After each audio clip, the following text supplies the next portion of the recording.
Mes parents m'ont piégé pour un mariage forcé. Papa bloquait la porte. Face au contrat, j'ai souri, vous auriez dû lire ce que j'ai déposé hier. Ma mère a regardé son téléphone et a hurlé. Je m'appelle Chloé Mercier. J'ai 27 ans. Vendredi soir dernier, mes parents m'ont invité à dîner à la maison, puis ont verrouillé la porte, m'ont fait asseoir devant un contrat de mariage avec un homme que je n'avais jamais rencontré et m'ont dit, ça se passe ce soir. Il y avait un officier d'état civil dans un coin du salon. Mon père se tenait debout, bloquant la seule sortie. Ma mère me regardait comme on regarde un problème qu'on a déjà résolu. Calme, certaine, catégorique. Et vous savez quoi? Elle avait raison. Tout avait déjà été décidé, mais pas de la manière qu'elle imaginait. Pas le dîner, mais l'appel téléphonique de tante Sylvie. Je devrais vous dire qui je suis avant tout cela. Ou qui j'étais, vraiment, car j'ai l'impression d'être deux personnes différentes maintenant. Je vis seul dans un appartement de 2 pièces à 20 minutes de Valmont, en région Auvergne-Rhône-Alpes. Je travaille comme assistante administrative dans une clinique vétérinaire. Je paie mon loyer à l'heure. Je ne bois pas, je ne fume pas, je ne rentre pas après 22 heures, sauf si je regarde une série en boucle sur mon canapé avec mon chat. Selon tous les critères qui comptent pour moi, ma vie est calme et agréable. Mais pour ma mère, Isabelle Mercier, calme et agréable sont synonymes d'échec. Elle m'appelle au moins 3 fois par semaine, non pas pour me demander comment je vais, mais pour vérifier. Où étais-je samedi? Avec qui étais-je? Pourquoi je ne fais pas d'effort pour rencontrer quelqu'un? Et toujours, tu as 27 ans et tu es toujours seule, Chloé. Tu sais ce que les gens disent à ce sujet? J'ai arrêté de répondre la plupart du temps. Ça n'a fait qu'empirer les choses. À la Toussaint dernière, j'ai fait les 45 minutes de route jusqu'à la maison parce qu'elle m'avait fait culpabiliser pendant 3 jours d'affilée. J'ai franchi la porte d'entrée et avant même que je puisse poser la tarte, elle s'est tournée vers la femme de mon oncle et a dit, « Voici Chloé, toujours célibataire, travaillant toujours dans cette petite clinique pour chiens. » Elle a ri en le disant, comme si c'était une blague que tout le monde comprenait. Mon père, Gérard, assis en bout de table, n'a rien dit.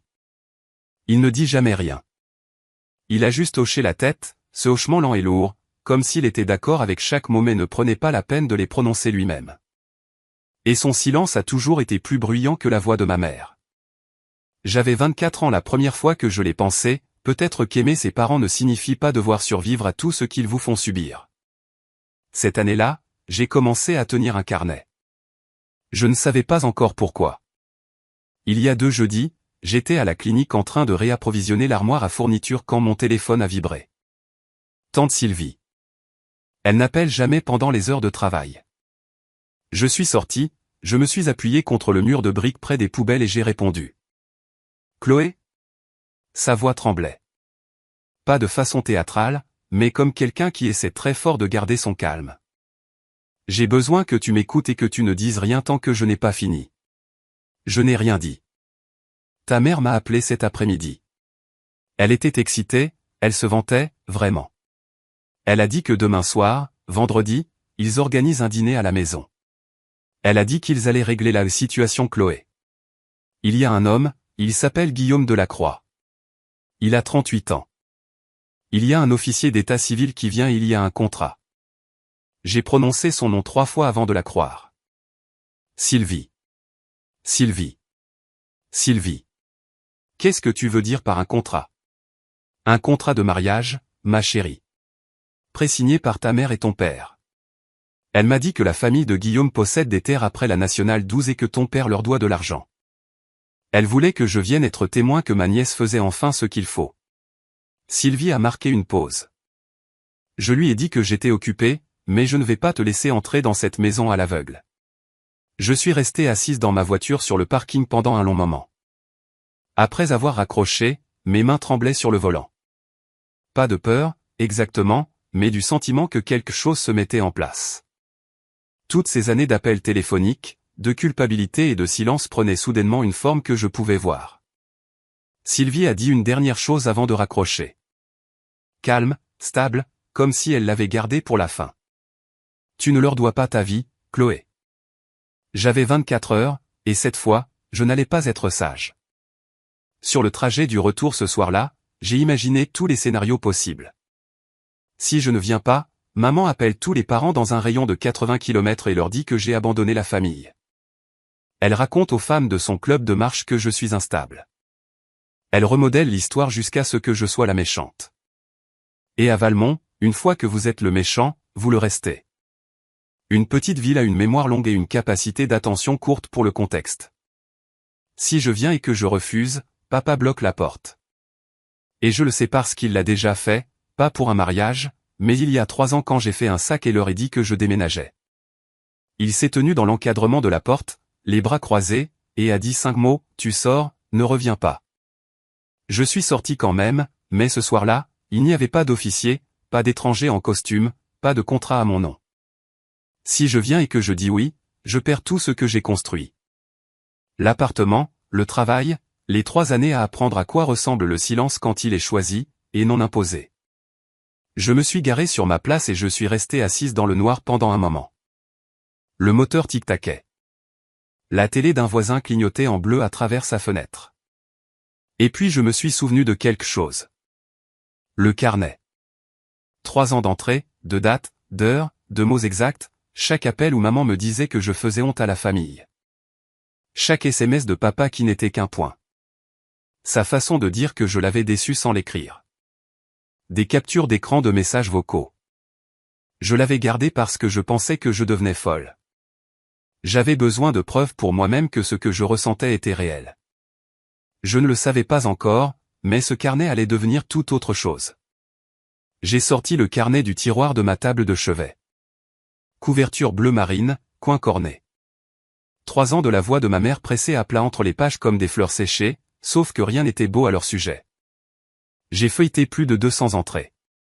14 octobre, il y a 2 ans, maman a appelé à 23 h et a dit que si je ne rentrais pas pour Noël, elle dirait à grand-mère que je vis avec un homme. Je vis seul. 3 mars de l'année dernière, papa a envoyé un SMS, ta mère a pleuré toute la nuit. Pas de contexte. J'ai rappelé. Il a raccroché après 10 secondes. 19 juillet, maman a dit à tante Patricia que je m'étais fait virer de la clinique. Ce n'est pas vrai. Elle ne considère juste pas ça comme un vrai travail. Entrée après entrée après entrée. Date, citation directe, capture d'écran scotché sur les pages. Je ne savais pas ce que j'avais construit, je savais juste que j'avais besoin de le voir en dehors de ma propre tête. J'ai appelé Manon Torres à 23 h ce soir-là. Manon et moi étions au lycée ensemble.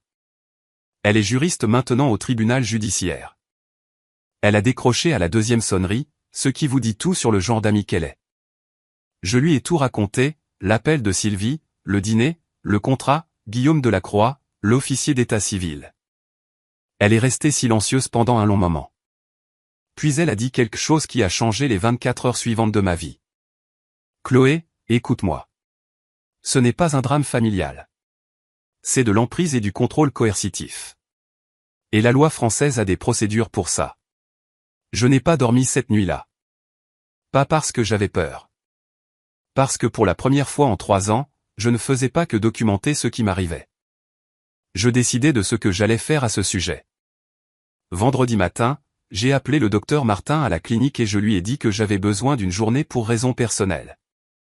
Elle n'a pas posé de questions. Elle ne le fait jamais. C'est pour ça que je suis resté 3 ans. À 8h30, j'étais dans ma voiture, conduisant 30 minutes jusqu'au tribunal. Manon m'a retrouvé dans le hall. Elle avait déjà sorti les formulaires. J'ai tout préparé hier soir, dit-elle en me tendant un porte-bloc. Demande d'ordonnance de protection. Tu remplis le récit. Je vais t'aider. Je me suis assise à une table en métal dans le couloir du tribunal et j'ai écrit. Pas tout le carnet, juste le schéma. 3 ans d'appel, l'isolement, la culpabilité, la fois où papa a physiquement bloqué la porte, et ce que Sylvie m'avait dit être prévu pour ce soir. J'ai joint les photocopies de 42 pages du carnet et 14 captures d'écran. À 10h15, un juge aux affaires familiales de permanence a examiné la demande. À 11h, elle l'a signé. Je tenais le papier entre mes mains et j'ai lu les mots 2 fois. Mon nom, les noms de mes parents, 150 mètres, effet immédiat. Ensuite, Manon m'a tendu un 2e formulaire. Une plainte formelle pour violence psychologique et harcèlement. Cela documente le schéma. Contrôle coercitif sur une longue période. Ça déclenche une enquête formelle. Je l'ai signée. Elle l'a déposée électroniquement pendant que j'étais assise dans la voiture. Puis elle a passé un dernier appel au commissariat. Elle leur a donné l'adresse rue des Chênes, la maison de mes parents, et a expliqué que je serais là ce soir, qu'une ordonnance de protection était en vigueur et que je pourrais avoir besoin d'assistance. À 18h45 ce soir-là, je me suis garé le long du trottoir devant la maison de mes parents.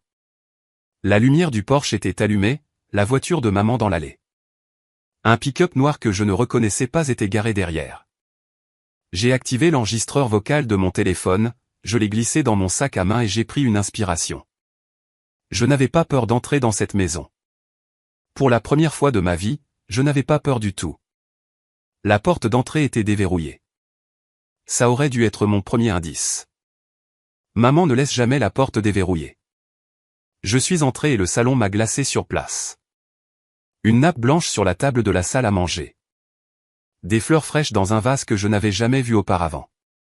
Mais des bougies, de vraies bougies, allumées le long de la cheminée. La pièce sentait le gardénia et la cire à meubles. L'odeur que maman crée seulement quand elle veut impressionner quelqu'un. Ce n'était pas un dîner de famille. Un homme s'est levé du canapé, grand, veste de sport sombre sur une chemise repassée, rasé de près, environ 38 ans.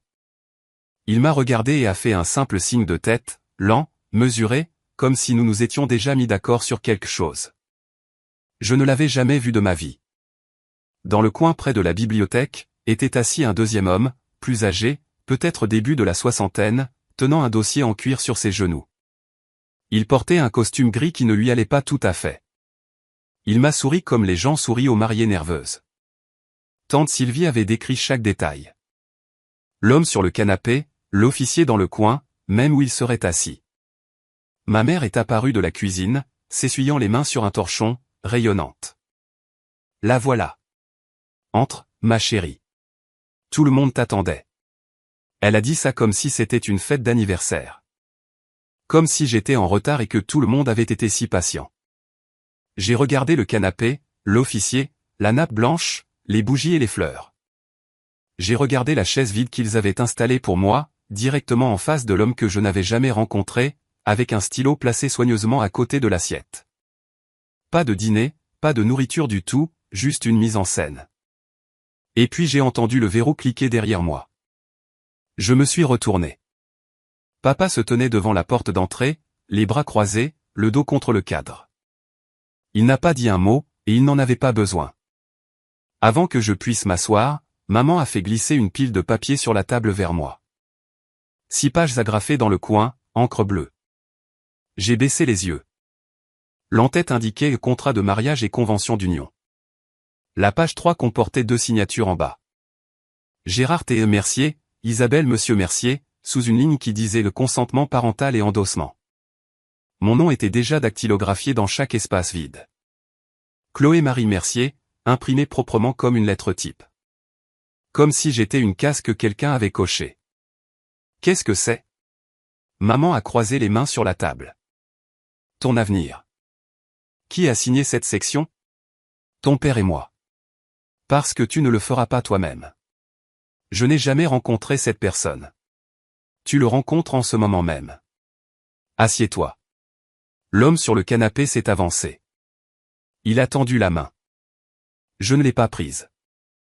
Je suis Guillaume Delacroix, a-t-il dit. Sa voix était plate. Pas nerveuse, pas chaleureuse, transactionnelle, comme s'il concluait l'achat d'un bien immobilier. Je pense que vous trouverez les conditions très raisonnables. J'ai regardé l'officier dans le coin. Il a déplacé le dossier en cuir sur ses genoux. Il regardait partout sauf moi. J'ai reporté mon regard sur le contrat. Quelque chose dans le langage a attiré mon attention. Une clause que j'ai failli survoler, mais je l'ai retenue. Je n'ai pas réagi. Pas encore. La famille de Guillaume a été très patiente, a dit maman en touchant mon bras. Très généreuse. Guillaume a regardé sa montre. Et c'est là que j'ai compris quelque chose que je n'avais pas complètement saisi jusqu'à ce moment. Il n'était pas là parce qu'il voulait une femme. Il était là parce qu'il recouvrait une dette et j'étais le paiement. J'ai regardé le stylo à côté de mon assiette. J'ai regardé la ligne de signature vide avec mon nom tapé en dessous. Je ne l'ai pas ramassé. J'ai posé le contrat. Je me suis levé. Les pieds de la chaise ont grincé sur le sol. Je ne signe pas ça. Le sourire de maman n'a pas bougé. Tu n'as pas fini de le lire. Je n'ai pas besoin de finir de le lire. Je ne suis pas d'accord avec ça. Je me suis tourné vers la porte d'entrée. 2 pas. 3. Papa était déjà là. Même posture qu'il y a 3 ans. Dos à plat contre la porte. Bras croisés sur la poitrine. Menton baissé. Un mur fait de flanelle et de silence. Je me suis arrêté à 50 centimètres de lui. Assez près pour sentir l'huile de moteur qui ne part jamais tout à fait de ses mains. Pousse-toi, papa. Rien. Papa, pousse-toi. Ses yeux ont glissé par-dessus mon épaule vers maman, puis sont revenus vers moi. Il n'a pas décroisé les bras, n'a pas déplacé son poids, il est juste resté là, solide, comme il s'est tenu dans chaque encadrement de porte de chaque décision que j'ai jamais essayé de prendre. Derrière moi, la voix de maman. Tu vois, tu ne vas nulle part ce soir, Chloé. J'ai senti la pièce se resserrer. L'officier a toussé doucement. Guillaume s'est rassis sur le canapé, croisant une jambe sur l'autre comme s'il avait tout le temps du monde. Il y a 3 ans, cette scène exacte m'aurait fait pleurer. Papa dans l'encadrement de la porte, maman narrant mon échec par derrière. Moi coincé au milieu avec nulle part où aller. J'avais pleuré et je l'avais bousculé et j'étais parti. Et je n'étais pas revenu pendant 8 mois. Mais ce soir, il y avait un contrat sur la table, un officier avec un dossier, un étranger qui avait conduit jusqu'ici pour épouser une femme à qui il n'avait jamais parlé. Ce soir était différent. J'ai inspiré, je me suis retourné, je suis retourné à la table et je me suis assise. Pas parce que j'avais abandonné. Les yeux de maman se sont illuminés quand elle m'a vu m'asseoir. Elle pensait qu'elle avait gagné. Elle n'avait pas gagné. Maman s'est assise en face de moi et a tendu les mains vers les miennes. Je l'ai laissé les prendre. Il m'a fallu toute ma volonté pour ne pas me retirer. Chloé. Sa voix s'est adoucie. Le même ton qu'elle utilisait quand j'avais 12 ans et que je n'avais pas été prise dans l'équipe de volley. Le même ton qu'elle utilisait quand elle m'a dit qu'il fallait piquer mon chien. La voix de la sympathie. Larme qu'elle a aiguisée pendant 27 ans. Une larme a glissé sur sa joue. Juste au bon moment. J'ai regardé l'officier bouger sur sa chaise. Il avait l'air mal à l'aise. Bien. Il devrait l'être. Guillaume n'a pas regardé les larmes. Il a regardé sa montre à nouveau. Les larmes n'étaient pas pour lui. Elles n'étaient pas vraiment pour moi non plus. Elles étaient pour l'officier. Une performance pour le garder sur son siège. Maman, ai-je dit. Ne me fais pas le coup de la maman. Pas ce soir. Ce soir, tu vas faire ce qu'il faut pour une fois. J'ai regardé le contrat, le stylo, les bougies vacillant sur la cheminée. Puis j'ai regardé ma mère, vraiment regardé, et j'ai reconnu le schéma, les larmes, puis la culpabilité, puis l'ordre. Elle l'avait fait quand je voulais aller à l'université dans une autre région. Quand je voulais déménager, quand je voulais arrêter d'appeler tous les jours. Pleurs, blâme, contrôle. Pleurs, blâme, contrôle. Il y a 3 ans, cette pièce m'aurait brisé. Ce soir, cela ne faisait que confirmer chaque entrée de ce carnet. J'ai pris le contrat. Maman a arrêté de pleurer. Ses yeux sont devenus brillants d'anticipation. Mais je n'ai pas pris le stylo. Assise à cette table, je ne cessais de me demander, pourquoi ma mère a-t-elle pensé que cela fonctionnerait? Croyait-elle honnêtement que je signerais un contrat de mariage avec un étranger juste parce qu'elle pleurait? Ou le savait-elle et s'en fichait-elle simplement? Et j'y pense encore. Qu'est-ce qui fait qu'un parent franchit cette ligne, passant de vouloir le meilleur pour son enfant à décider qu'il possède l'avenir de son enfant? Qu'en pensez-vous? Pourquoi certains parents vont-ils si loin pour contrôler un enfant adulte? Dites-le moi dans les commentaires. J'ai tenu le contrat à 2 mains. 6 pages. Toute ma vie réduite à de l'encre bleue et des lignes de signature vides. Puis je me suis tourné, pas vers ma mère, pas vers Guillaume, mais vers l'homme dans le coin. Excusez-moi. Ma voix était stable. J'en étais surprise. Monsieur, puis-je vous demander quelque chose? L'officier s'est redressé. Bien sûr. Quand avez-vous été contacté au sujet de cette cérémonie, et par qui? Elle a cligné des yeux. Madame Mercier m'a contacté la semaine dernière, a-t-il dit. Elle a dit que les deux parties avaient consenti. Une pause. Il a jeté un coup d'œil à ma mère. C'est exact. Ce soir est la première fois que j'entends parler de ce mariage. C'est la première fois que je rencontre Monsieur Delacroix, et c'est la première fois que je vois ce contrat. Je l'ai tenu en l'air pour qu'il puisse voir. Monsieur, mon nom a été rempli à mon insu. La pièce est devenue silencieuse, pas le genre confortable, le genre où chacun calcule son prochain mouvement. L'officier, j'apprendrai plus tard qu'il s'appelait Jacques Moreau, 62 ans, un adjoint faisant des cérémonies arrangées, a regardé ma mère. Son expression avait changé. Le sourire poli avait disparu. Madame Mercier, vous m'avez dit que les deux parties. Elle est nerveuse, a dit maman rapidement. Le trac d'avant-mariage. Vous savez comment sont les jeunes femmes. Je ne suis pas nerveuse, ai-je dit. Je vous dis les faits. Moreau a regardé le contrat dans mes mains, puis la porte où mon père se tenait, puis est revenu vers moi. Je me suis penché légèrement en avant, juste assez. Vous comprenez qu'en vertu de la loi française, une cérémonie de mariage menée sans le consentement libre et éclairé des deux parties adultes est nulle, et l'officier qui la célèbre peut faire face à des poursuites pénales pour complicité de mariage forcé. J'ai regardé la couleur quitter son visage, nuance par nuance. Maman a ri. Chloé, arrête avec ton drame, mais Moreau ne riait pas. Et il n'était plus assis confortablement. Quelque chose a changé dans la pièce. Je pouvais le sentir comme un courant changeant de direction. Moreau a fait mine de se lever.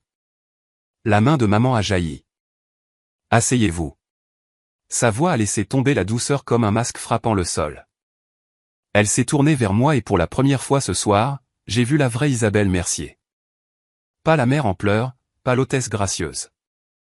La contrôleuse. Chloé-Marie Mercier, je ne te demande pas ton avis et je te dis ce qui va se passer. De la porte, papa a parlé pour la première fois. 3 mots lourds comme du béton. Écoute ta mère. Maman s'est tournée vers Moreau. Vous faites votre travail. Je vous ai déjà payé. Moreau est resté figé, à moitié debout, la main sur la coudoir. Guillaume a bougé. Le vernis raisonnable s'est fissuré juste assez pour que je voie l'impatience en dessous. Je n'ai pas conduit 40 minutes pour un débat. On le fait ou pas? J'ai regardé directement vers lui. Vous me le demandez à moi ou à eux? Parce que de là où je suis assise, vous négociez avec mes parents, pas avec moi. La bouche de Guillaume s'est ouverte, fermée. Il a regardé Gérard. J'ai senti mon sac à main contre ma hanche. À l'intérieur, plié dans une enveloppe, se trouvait quelque chose dont aucun d'eux ne savait rien. Ma main a dérivé vers la sangle brièvement, mais je l'ai retirée. Pas encore. J'ai vérifié l'heure. L'horloge du micro-ondes dans la cuisine indiquait 19h32. Maman s'est rapprochée, baissant la voix comme si elle partageait un secret, mais ses yeux étaient durs. 3 ans que tu vis seule, et qu'est-ce que tu as à montrer pour ça? Un appartement bon marché et les chiens de quelqu'un d'autre. Elle a dit ça comme un fait, comme si elle avait mesuré ma vie et l'avait trouvée insuffisante. J'ai soutenu son regard et derrière ce regard, derrière tout, j'ai commencé à compter les minutes. Mon téléphone a vibré dans mon sac à main une fois, puis une deuxième fois. Je ne l'ai pas regardé. Je n'en avais pas besoin. Je savais qui c'était. Manon avait dit qu'elle enverrait un SMS quand le commissariat confirmerait. Maman parlait encore. Quelque chose à propos de la famille de Guillaume, de leur propriété, de leur statut. J'entendais un mot sur 3. Le reste était statique. Et sa mère, paix à son âme, t'aurait adoré. Chloé. La voix de maman s'est aiguisée. Tu écoutes? Chaque mot. Elle s'est penchée par-dessus la table. Son parfum, cette vanille lourde qu'elle porte depuis que je suis enfant, a rempli l'espace entre nous. Tu as 2 choix. Tu signes ce contrat ou tu ne m'appelles plus jamais maman. Je l'ai entendu. Je l'ai vraiment entendu. Et quelque chose d'étrange s'est produit. Je me suis sentie plus légère, comme si elle venait de déverrouiller une porte qu'elle voulait sceller. Elle m'avait donné la permission de partir. J'ai regardé autour de la pièce une dernière fois. Papa à la porte, bras toujours croisés. Maman, le visage rouge, la mâchoire serrée. Guillaume sur le canapé. Patient de la manière dont les gens sont patients quand ils achètent quelque chose qu'ils croient déjà être à eux. Moreau dans le coin, ayant l'air de souhaiter être n'importe où ailleurs sur Terre, même sous la table. J'ai glissé mon téléphone juste assez pour voir l'écran. Le message de Manon, confirmé avec le commissariat. Envoie le mot quand tu veux. J'ai tapé un mot avec mon pouce, sans regarder en bas. Mémoire musculaire. Je l'avais pratiqué dans la voiture. Maintenant, j'ai remis le téléphone dans mon sac, j'ai levé les yeux et j'ai souri. Pas le petit sourire apaisant que j'avais été entraîné à donner. Pas le sourire nerveux qui dit « s'il te plaît, ne sois pas fâché ». Un vrai, calme, clair. Le sourire de quelqu'un qui sait exactement ce qui va se passer. Maman l'a remarqué, ses yeux se sont plissés. Qu'est-ce qui est drôle? Rien n'est drôle, maman. Absolument rien. J'ai repris le contrat, lentement, page par page. Puisque nous sommes tous ici, ai-je dit. Laissez-moi partager ce que j'ai trouvé. Maman s'est redressée. Elle pensait que je cédais. J'ai tourné à la page 2, section 3, actifs de la mariée. Quelqu'un avait listé le solde de mon compte d'épargne, 7 412 €. J'ai levé les yeux. Je n'ai jamais partagé ce chiffre avec personne dans cette pièce. Silence. Page 4. Section 7. Résidence conjugale. La propriété de la Croix sur la Nationale 12. Pas d'alternative listée. Pas d'option pour un logement indépendant. Guillaume a décroisé les jambes. Page 5. Section 9. Je l'ai lu lentement, m'assurant que chaque mot portait. La mariée accepte de renoncer à tout emploi indépendant dans les 60 jours suivant la date du mariage. J'ai posé la page. Vous voulez que je démissionne? Le visage de maman était un masque. La famille de Guillaume n'a pas besoin que tu travailles. Il ne s'agit pas de ce dont la famille de Guillaume a besoin, il s'agit de me priver de mes revenus pour que je ne puisse pas partir. J'ai regardé Moreau. Son dossier en cuir était fermé maintenant. Ses mains étaient croisées dessus. Il me regardait comme on regarde un accident de voiture. Incapable de détourner le regard. Je me suis tourné vers Guillaume. Avez-vous écrit cela ou est-ce ma mère? La mâchoire de Guillaume s'est serrée. Les termes sont standards. Standard pourquoi exactement? Pas de réponse. Je me suis tourné vers ma mère. Tu as listé mon solde bancaire. Tu as négocié ma résidence. Mais tu as écrit une clause qui élimine ma capacité à gagner de l'argent. Et tu l'as signée avant même que je sache qu'elle existait. J'ai posé le contrat sur la table, bien au centre, comme une pièce à conviction. Ce n'est pas un mariage, maman. C'est une vente. Le mot est resté en suspension dans l'air entre nous comme une allumette allumée. Je me suis tourné vers mon père. Il n'avait pas bougé de la porte. N'avait pas prononcé plus de 2 mots de toute la soirée. Papa, combien dois-tu au Delacroix? Son menton s'est levé légèrement. Ça ne te regarde pas. Ça me regarde directement parce que je suis le moyen par lequel tu prévois de rembourser. La pièce est devenue mortellement silencieuse. Même les bougies semblaient s'arrêter de vaciller. Guillaume a regardé Gérard. Gérard a regardé le sol. La main de maman a claqué sur la table. N'ose pas accuser ton père. 40 000 €. Je l'ai dit d'un ton égal. Tante Sylvie m'a dit.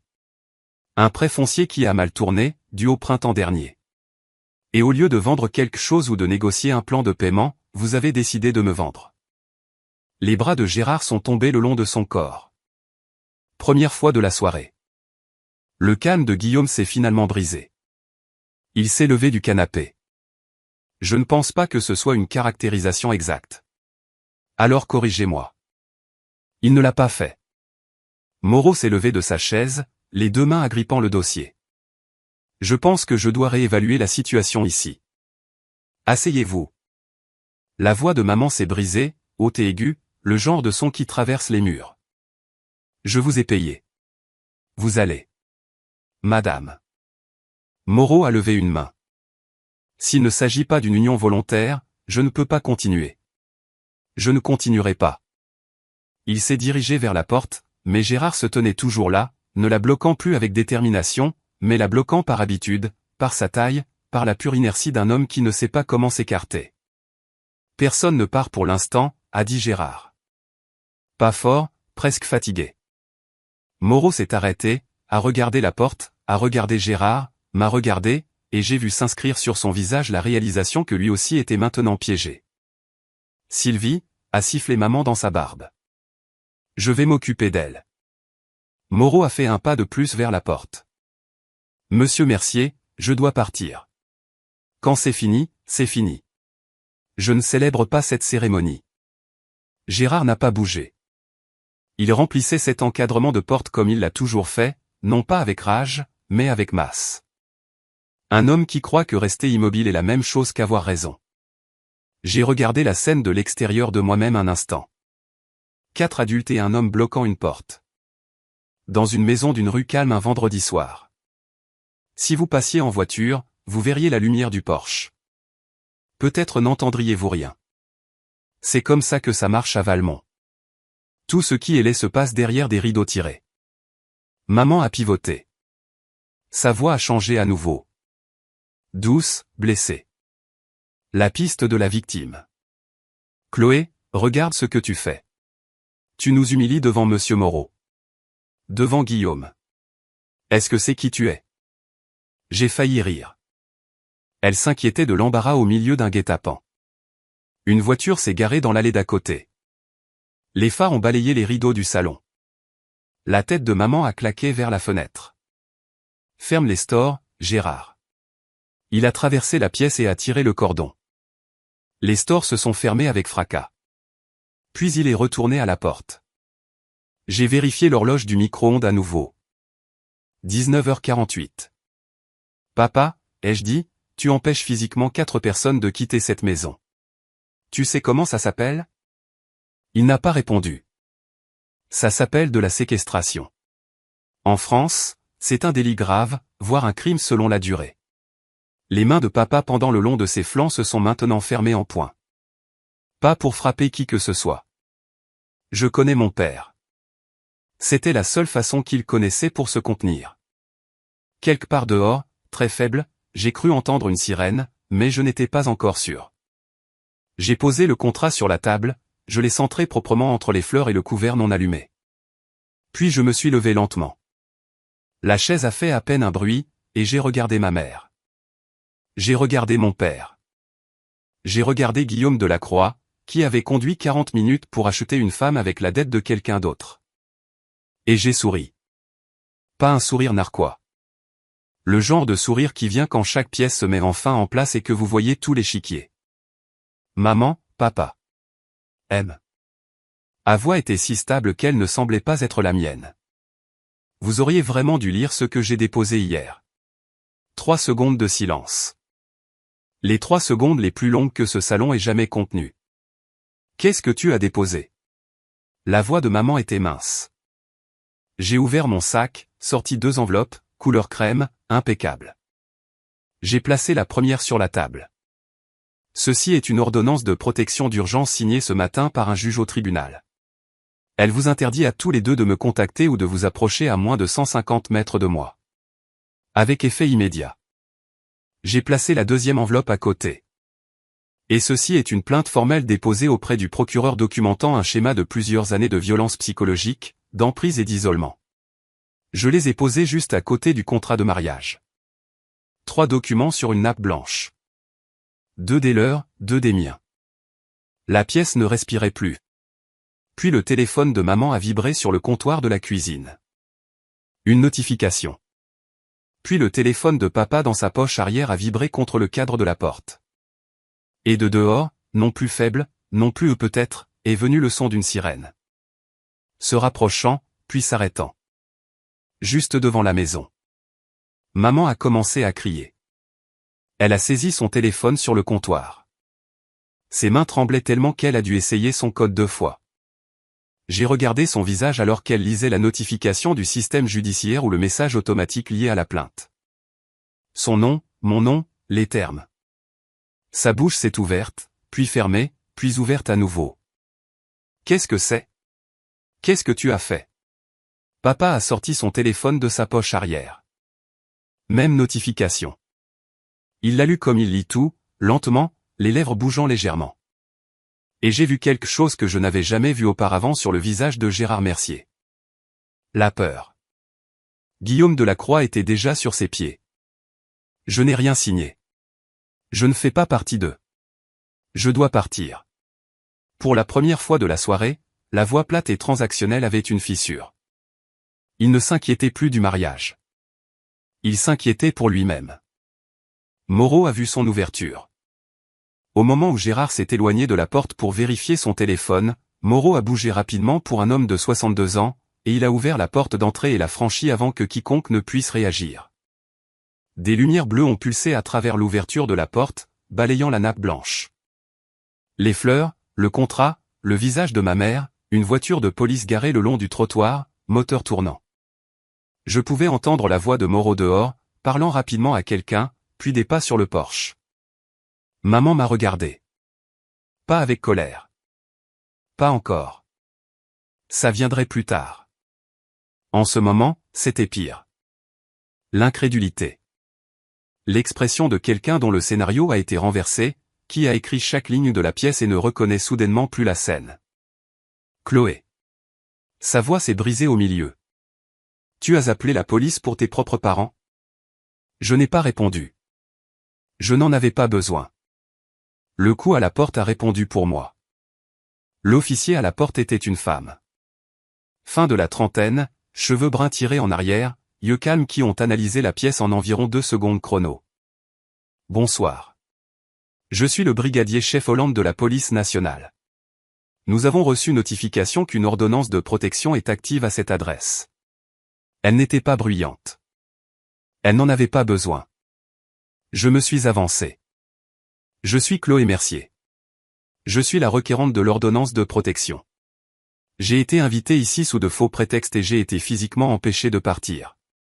Hollande a regardé derrière moi. La nappe, les bougies, le contrat de mariage, les 2 enveloppes. Ses yeux se sont posés sur Gérard, debout à 1 mètre de la porte ouverte, les bras le long du corps. Monsieur, avez-vous empêché quelqu'un de quitter cette résidence ce soir? C'est ma maison, a dit Gérard. Ce n'est pas la question que j'ai posée. La voix de Moreau est venue du porche derrière elle. Rapide, urgente. Officier, j'ai aussi été empêché de partir. Je suis officier d'état civil. J'ai été amené ici sous la représentation que les 2 parties consentaient. Ce n'est clairement pas le cas. Hollande a hoché la tête une fois. Elle est entrée alors qu'un 2e policier apparaissait derrière elle, plus jeune, restant près de la porte. Monsieur et Madame Mercier, je vais avoir besoin de parler avec chacun de vous séparément. Monsieur, si vous pouviez sortir avec mon collègue. Gérard a regardé la policière, puis maman, puis pendant un long moment, moi. Il est sorti par la porte d'entrée sans un mot. Ses pas sur le porche étaient lourds, lents. C'était la première fois de ma vie que je regardais mon père quitter un encadrement de porte parce que quelqu'un d'autre le lui avait ordonné. Hollande s'est tourné vers moi et sa voix a baissé, pas jusqu'au chuchotement, mais vers quelque chose de plus doux. Une chaleur professionnelle. Vous êtes en sécurité maintenant. Avez-vous besoin d'autre chose? J'ai secoué la tête. Juste ça. Juste être cru. À Valmont, une voiture de police dans votre rue est un événement. Une voiture de police dans votre allée avec le gyrophare allumé est la une du journal. Madame Patin, la voisine d'à côté, était déjà sur son porche. Bras croisés sur sa robe de chambre, téléphone en main, ne faisant même pas semblant de ne pas regarder. De l'autre côté de la rue, la lumière de devant des Delgado s'est allumée. J'ai vu un rideau bouger chez les Riley au coin. Maman l'a vu aussi. Elle se tenait à la fenêtre du salon, les stores encore à moitié ouverts depuis que Moreau avait poussé la porte. Les lumières bleues peignaient son visage en couleurs alternées. Sa mâchoire était serrée si fort que je pouvais voir les muscles de son cou. Tu es contente maintenant? Elle s'est tournée vers moi, voix basse et venimeuse. Tu as détruit cette famille. Toute la rue regarde. Je n'ai rien détruit, maman. J'ai juste laissé les gens voir ce que vous faites. Elle a tressailli. Un vrai tressaillement. Comme si les mots avaient du poids. Dehors, le deuxième officier parlait à Guillaume, qui avait essayé de s'éclipser par la porte arrière. Je l'ai vu à travers la fenêtre de la cuisine, debout près de son pick-up, les bras écartés dans un geste de « ne me regardez pas ». J'étais juste ici en tant qu'invité, l'ai-je entendu dire. Monsieur Mercier m'a contacté, et je suis venu par courtoisie. Déjà en train de jeter Gérard sous le bus. 40 minutes de partenariat dissous en 30 secondes d'autopréservation. Hollande prenait des notes à la table de la salle à manger. Elle avait placé le contrat de mariage dans un sac à preuve. Il reposait sur la nappe blanche comme un patient sur un brancard. Maman a chuchoté depuis la fenêtre. Pas à moi. Pas à personne vraiment. Tout le monde saura. Toute la ville. Oui, ils sauront. Et pour la première fois de ta vie, tu ne pourras pas contrôler l'histoire. Moreau a fait sa déposition sur le porche sous la lueur jaune de la lumière que ma mère garde toujours allumée pour paraître accueillante.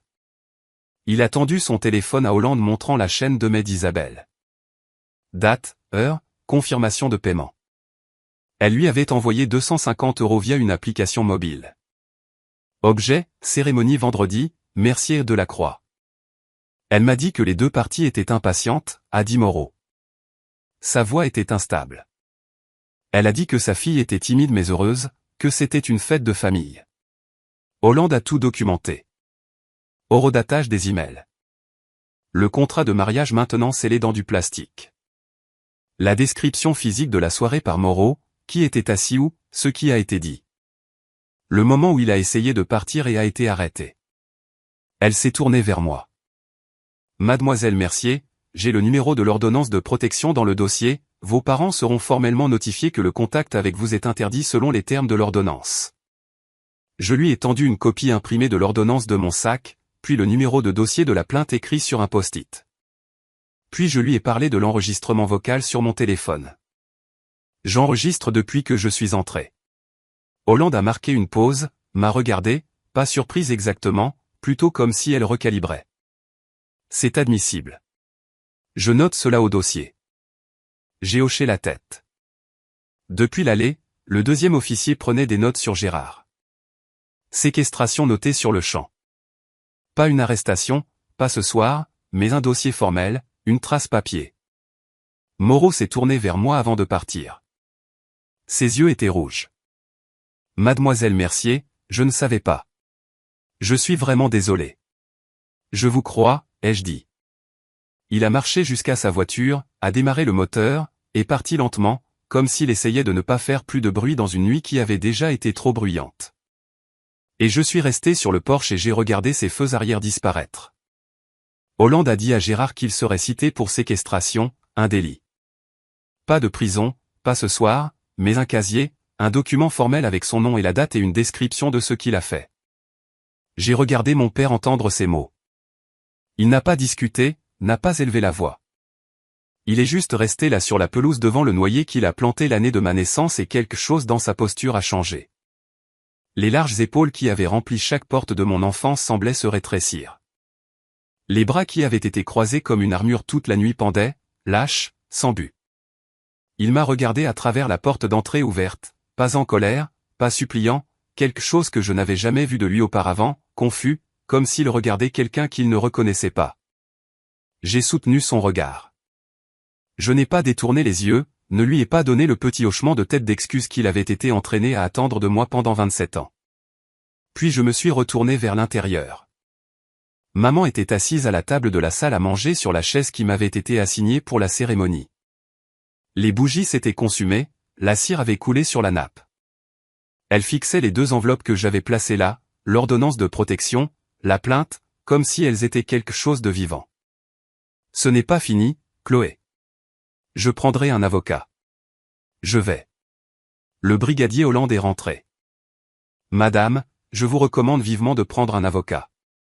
Maman a regardé Hollande, puis moi, puis la chaise vide où Guillaume avait été assis.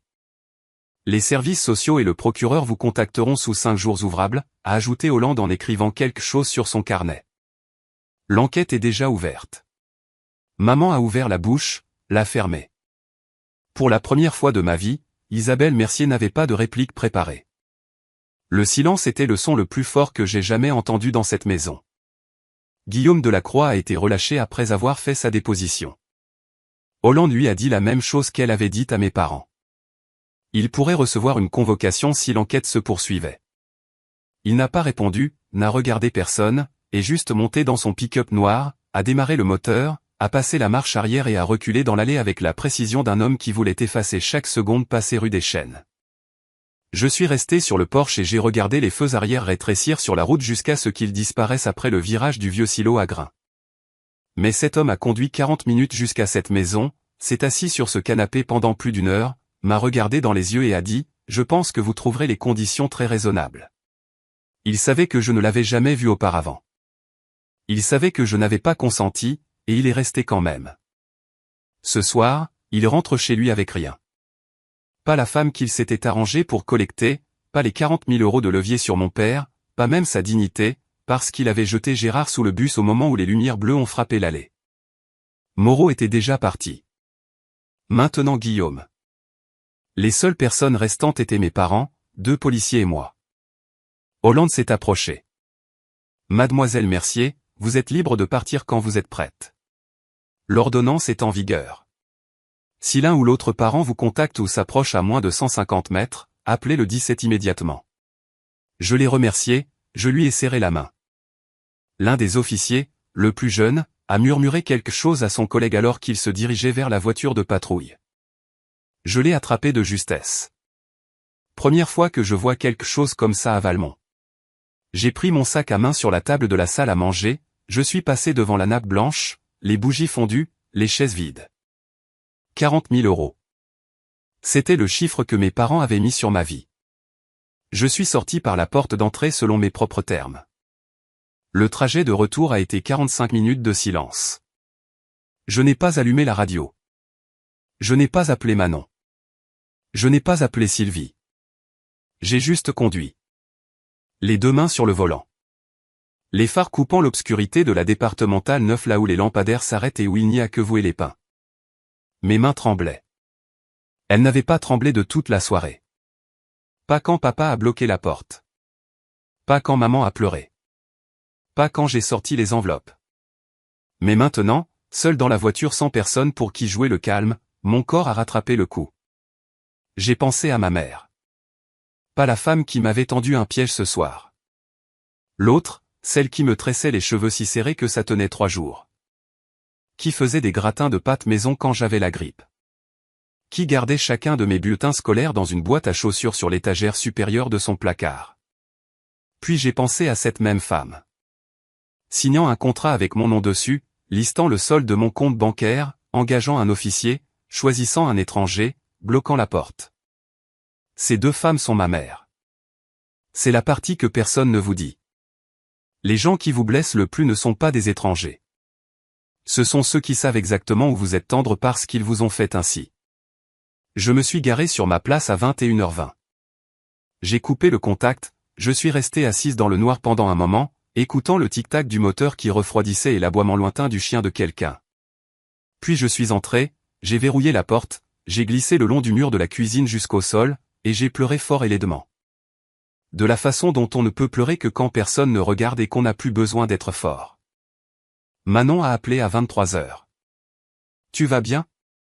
Je ne sais pas, mais je suis en sécurité. Je me suis endormi sur le sol de la cuisine cette nuit-là et quand je me suis réveillé samedi matin, mon téléphone affichait 23 appels manqués.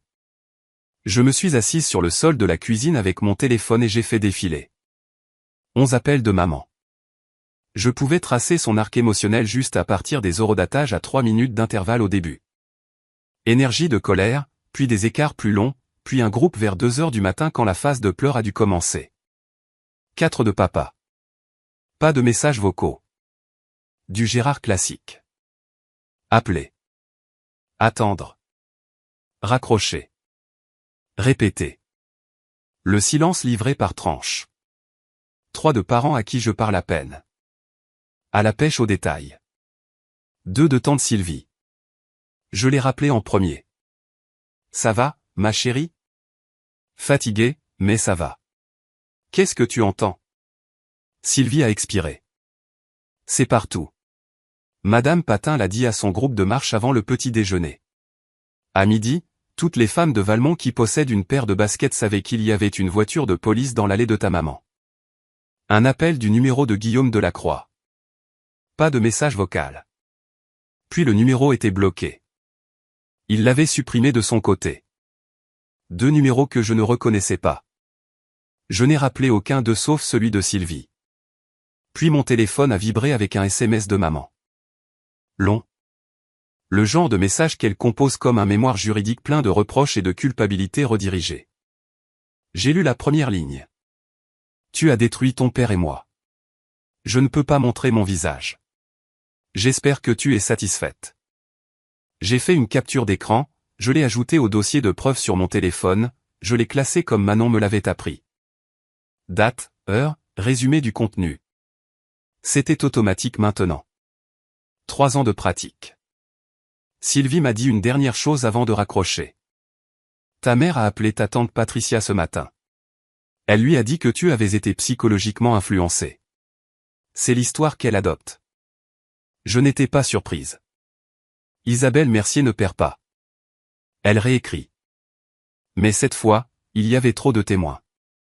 Un rapport de police, une ordonnance du tribunal, un aveu enregistré sur mon téléphone. L'histoire était déjà écrite et elle ne tenait pas le stylo. Mais l'appel des services judiciaires est arrivé le mercredi suivant. Une assistante sociale nommée Sandra Durand, professionnelle, chaleureuse, minutieuse. Elle m'a dit qu'ils avaient ouvert une enquête formelle basée sur ma plainte et les documents à l'appui. Mademoiselle Mercier, votre dossier est l'un des plus détaillés que nous ayons reçus. La chronologie, les captures d'écran, les déclarations de témoins corroborantes, tout aide. Elle a demandé si je pouvais fournir le carnet original. Je lui ai dit que j'avais déjà soumis 42 pages photocopiées avec la demande d'ordonnance, mais que je pouvais apporter l'original à son bureau. Ce serait idéal. Elle a expliqué le processus. Entretien avec mes parents, avec les voisins, avec toute personne que j'avais listée comme ayant été témoin du schéma. Gérard et Isabelle seraient contactés par courrier sous 5 jours ouvrables. Que se passe-t-il s'ils ne coopèrent pas, ai-je demandé. Le manque de coopération est noté dans le dossier, mais cela n'arrête pas l'enquête. Manon m'a envoyé une mise à jour le même jour. La citation de Gérard pour séquestration avait été traitée. Un délit formellement enregistré. Pas de peine de prison, mais c'était maintenant dans son casier judiciaire, visible dans toute vérification d'antécédents futurs, toute procédure légale future impliquant la famille. Moreau, l'officier, avait volontairement soumis une déclaration écrite spontanée. Il a tout détaillé. L'email d'Isabelle, le paiement. Le moment où il a réalisé que je n'avais pas consenti, le moment où Gérard a bloqué la porte. Il coopère pleinement, a dit Manon. Il a peur de perdre son accréditation. Et Guillaume Delacroix? Silence. Selon Sylvie, il avait dit à son père que l'affaire était annulée. Pas d'explication, pas de combat. Il a juste tout arrêté. La dette de 40 000 € était toujours là. Gérard devait toujours au Delacroix, mais la monnaie avec laquelle il avait essayé de payer un mois n'était plus sur la table, définitivement.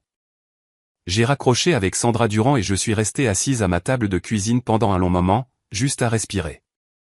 Le système fonctionnait lentement, imparfaitement, bureaucratiquement, mais il fonctionnait.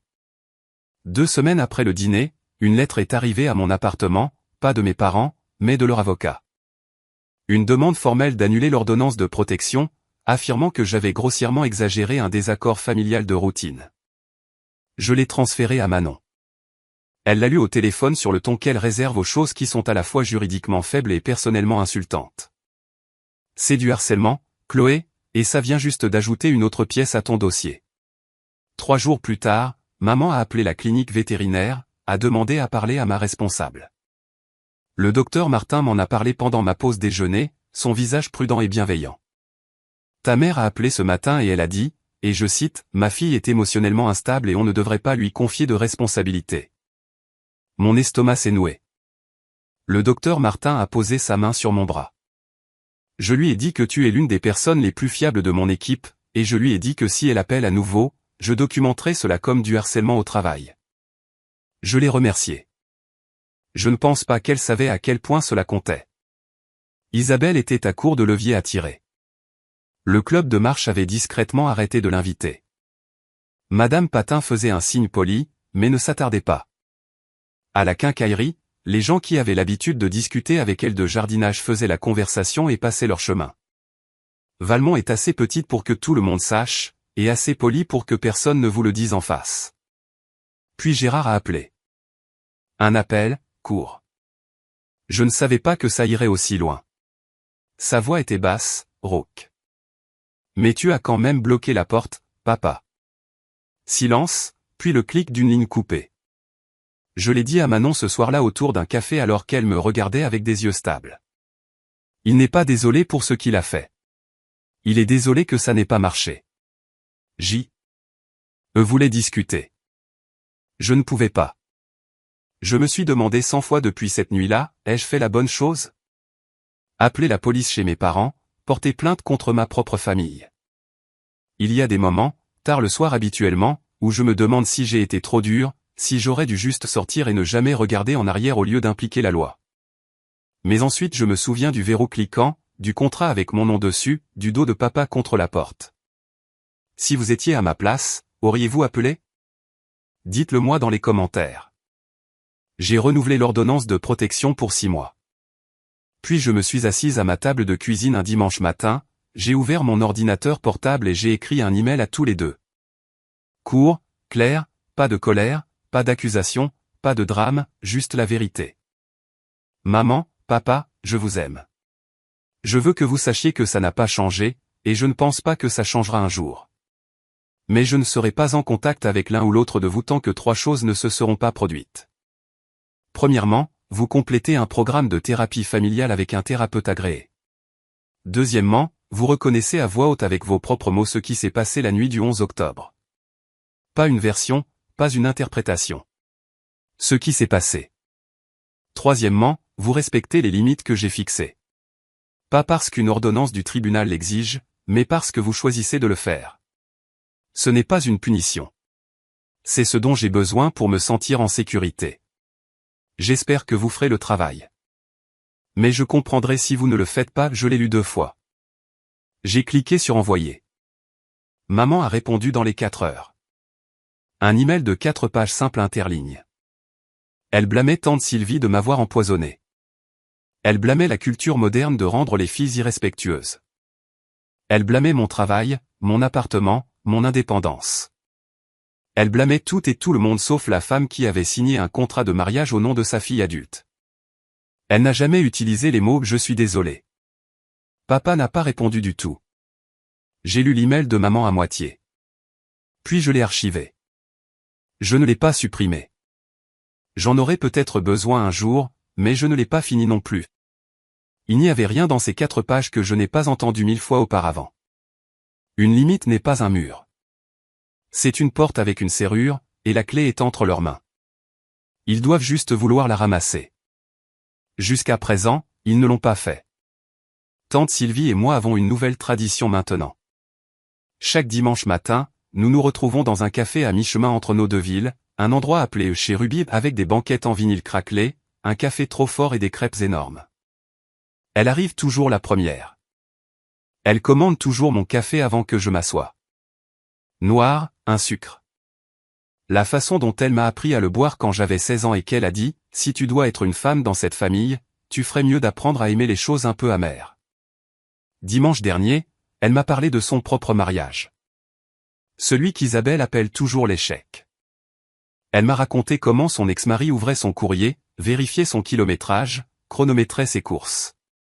Elle m'a raconté comment elle est restée 15 ans parce que sa sœur aînée, ma mère, n'arrêtait pas de lui dire que c'était normal.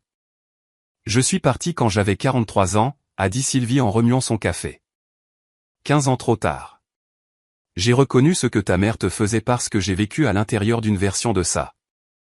J'ai tendu la main par-dessus la table et j'ai tenu la sienne. Tu es la première personne dans cette famille qui m'a dit que j'avais le droit de dire non. Elle a serré ma main en retour. ça m'a pris 15 ans pour apprendre ce mot pour moi-même.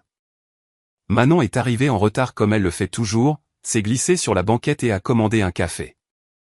Puis elle a sorti son téléphone. L'enquête est finalisée. Le dossier est documenté et archivé. Si quelque chose arrive à l'avenir, une violation de contact, une escalade, ce sera référencé. J'ai hoché la tête, bu mon café. J'ai regardé par la fenêtre le parking où le soleil du matin frappait juste les flaques de la pluie de la nuit dernière. Pour la première fois depuis longtemps, le dimanche ressemblait à un dimanche. Je ne vous raconte pas cette histoire pour que vous ayez pitié de moi. Je n'ai pas besoin de ça. Et honnêtement, ça n'aiderait pas. Je vous le dis parce qu'il y a 3 ans, assise dans ma voiture sur un parking avec les mains tremblantes, j'aurais aimé que quelqu'un me dise ce que je vais vous dire maintenant. Fixer une limite n'est pas une trahison. Se protéger n'est pas de la cruauté. Et garder une trace de ce qui vous arrive, l'écrire, le dater, sauvegarder les captures d'écran n'est pas de la paranoïa, c'est de la préparation. Vous n'en aurez peut-être jamais besoin, mais si c'est le cas, vous serez reconnaissant que ce soit là. Mes parents ne sont pas des monstres. J'ai besoin que vous entendiez ça. Ce sont des gens qui ont grandi à l'intérieur d'un système qui leur a appris que les enfants sont une propriété, que l'obéissance égale l'amour, et que le contrôle égale la sécurité. Je comprends d'où ça vient, mais je peux garder cette compréhension et dire quand même que c'était mal. Les deux choses sont vraies en même temps. Je les aime. Je les aime de ce côté de la limite où je peux respirer, où je peux choisir, où personne ne signe mon nom sans ma permission. Le carnet est toujours dans le tiroir de ma table de chevet. Je ne l'ouvre plus, mais je sais qu'il est là, et il me rappelle chaque jour, je n'étais pas folle. Je n'ai jamais été folle. Je m'appelle Chloé Mercier. J'ai 27 ans. Et un vendredi soir d'octobre, pour la première fois de ma vie, je suis sorti de la maison de mes parents. Pas parce qu'on m'a dit de partir, mais parce que j'ai choisi de partir. C'est la différence. C'est tout.